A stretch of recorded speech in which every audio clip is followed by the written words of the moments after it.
Olá pessoal, boa noite, tudo bem com vocês? Vamos lá, mais uma aula da disciplina Geriatria, Gerontologia ou Saúde do Idoso, do curso Técnico em Enfermagem Instituto São Miguel, para a turma B. Quem está falando aqui é a professora Eliane Nascimento. Continuando no assunto principais patologias em geriatria, essa é a aula 7, não a aula 6, né? E a assistência de enfermagem. Hoje nós falaremos sobre a lesão por pressão, que não só é uma patologia, mas também é uma consequência, um agravo de outras patologias. Então, assim, antigamente era chamado de úlcera por pressão, né? É uma das mais frequentes consequências em pacientes idosos acamados, internados, né, em domicílio ou em regime hospitalar. Também, quando acontece no hospital, gente, é um indicador de má qualidade, de má assistência. E quando nós estamos falando de assistência, nós estamos falando principalmente do trabalho de quem? Da enfermagem, infelizmente. Então, olhem só.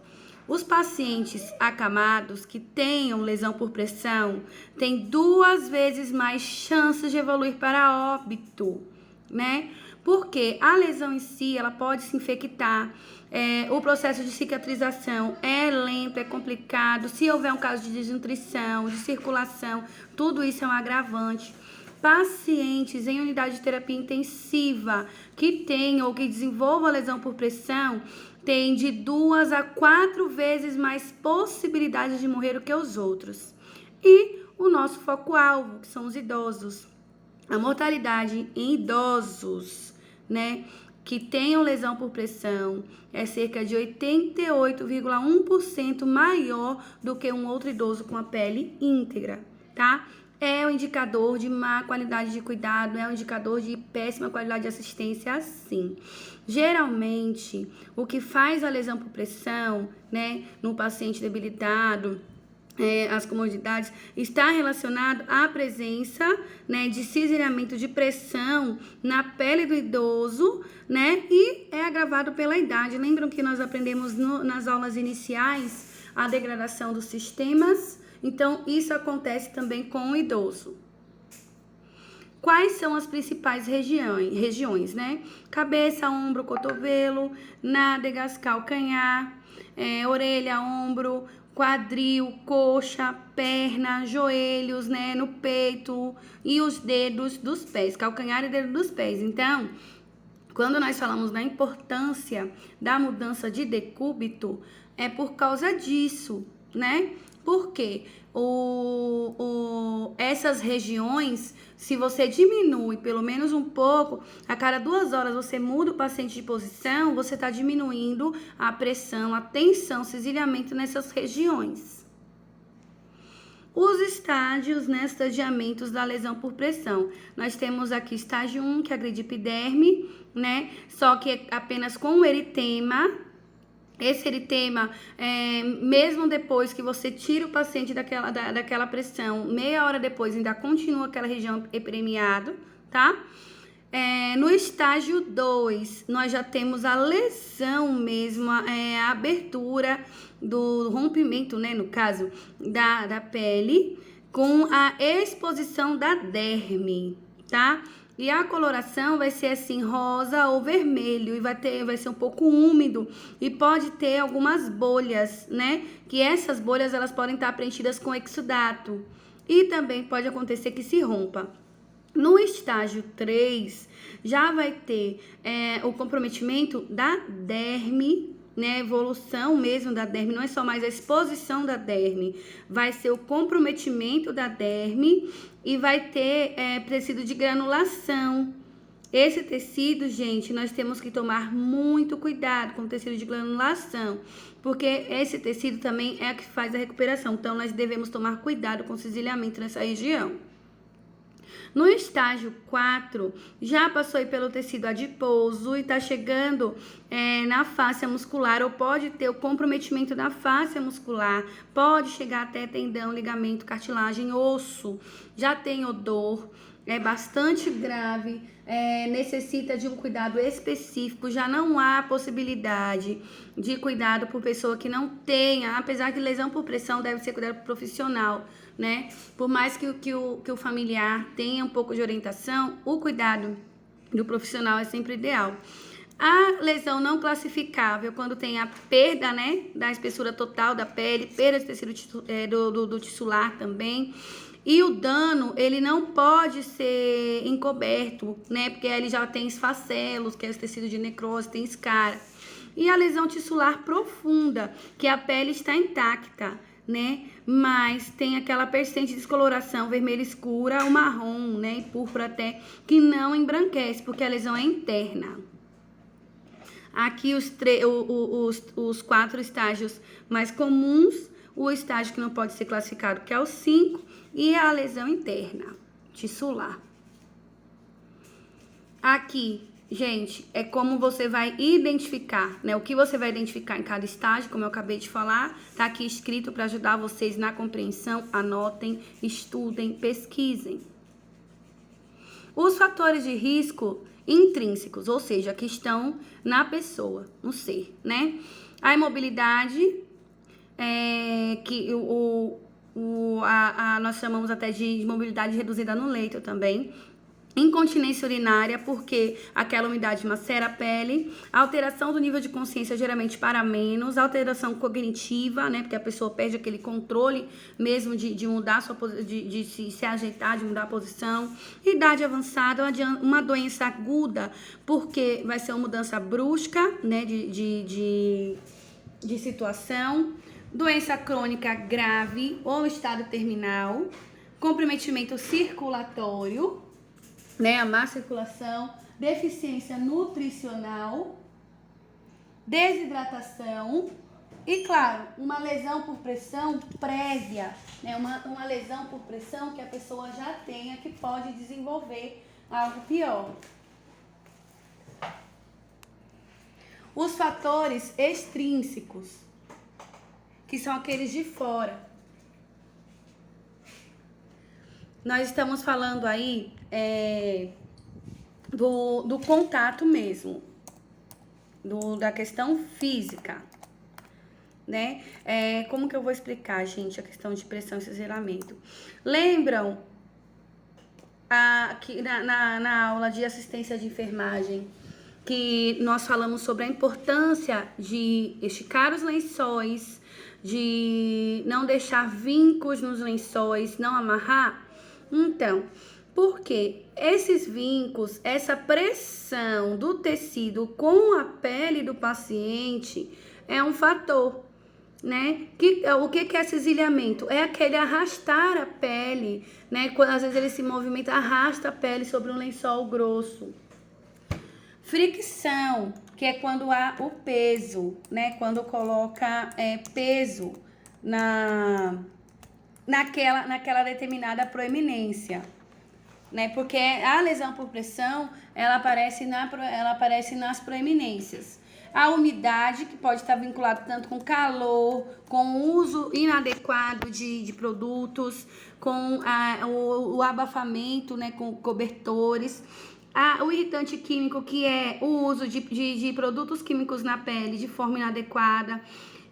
Medicações sedativas ou hipnóticas. Por quê? Porque vão trabalhar no rebaixamento do nível de consciência da pessoa, impedindo que essa pessoa venha a fazer a sua própria movimentação.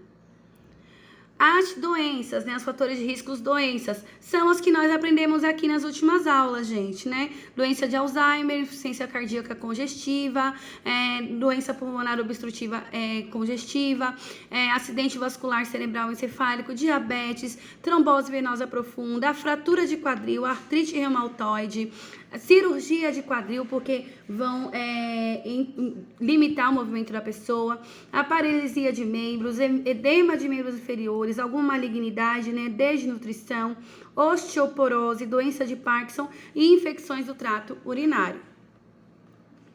Para avaliar o risco desse paciente, nós vamos usar a escala de Braden. Na escala de Braden, nós vamos avaliar a percepção, a umidade, a atividade, a mobilidade, a nutrição, fricção e cisilhamento.